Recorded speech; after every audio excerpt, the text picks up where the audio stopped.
Hey everyone, it's Mrs. Kamarchuk and we are going to learn how to marble print today using shaving cream and food coloring, two kind of different materials that we don't normally use in the art room, but it's a really fun one. Now, here's a little note about today's lesson. It is a messy one. So notice how I'm not on the floor today. I'm at a table and I have a placemat underneath everything to make sure that I don't get too terribly messy. This one, you definitely want to have somebody nearby to help you out. It's also a good idea to have some paper towels next to you. This one can get all over the place, so it's just a little bit of a word of warning. All right, so here's what you need today. You need some sort of pan to put the shaving cream in. You can see I already did this today. That's why this is already full. I scraped out most of it. So if you choose to do more than one, that's what you can do too. Just scrape off that top layer and I'll show you how to put more on there. You need something to scrape with. I prefer a protractor or a ruler. Something with a nice straight long edge will help you out. But if you have something else at home that, as long as it has a nice straight edge, even something thick like a index card could work. Something to just scrape with today. If you have thicker paper will help you today. So that way it doesn't curl too much. But if you don't, then it'll still work just fine on your copy paper. I'm definitely using cardstock today. I want to make sure it doesn't curl too much on here and for you to be able to see it. Like I said, you need shaving cream, just your standard shaving cream that is just a generic brand that doesn't have any of the gels in it. You want to make sure it's just more of a cream today.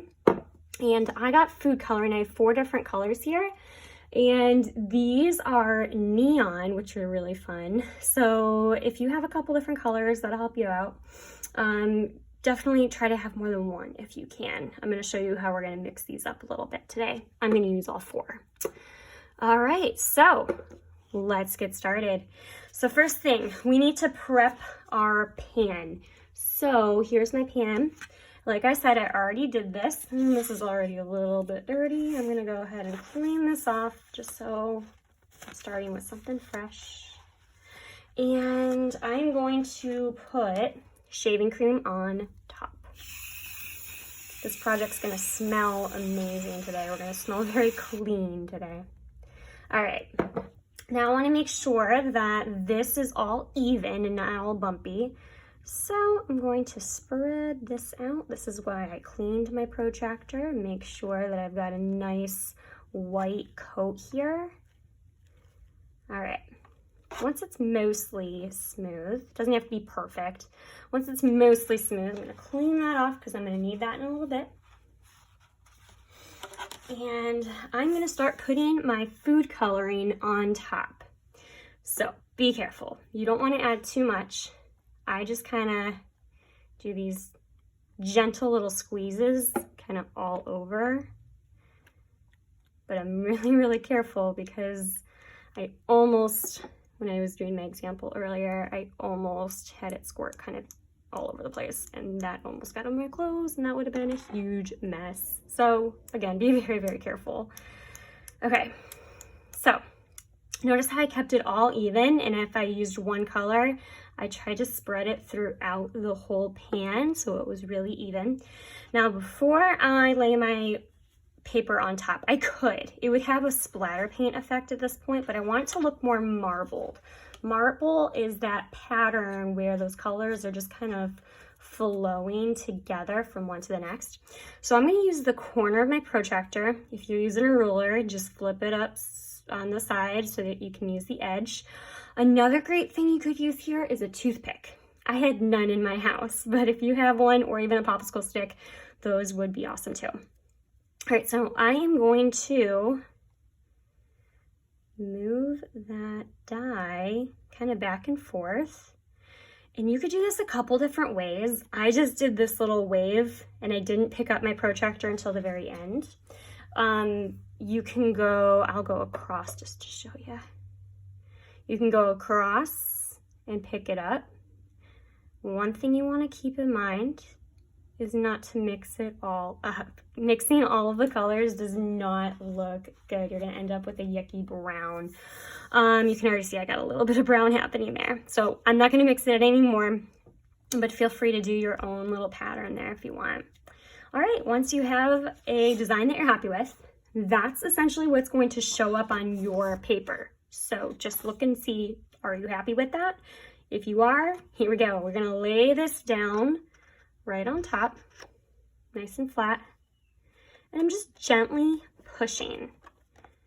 I'm not moving it, I'm just pushing. I'm just kind of tapping it into place. I can already see it starting to bleed through the paper, and I can see it on the other side. But I just want to make sure it's evenly covered. All right, I think I got it. So I'm gonna lift it up. And that is what is on my paper, but you might notice that all this shaving cream is on here too, and I want to scrape that off. So I'm gonna get rid of my pan. Okay. Place this down. My favorite part. Now I'm just going to scrape, if I can scrape it. There we go.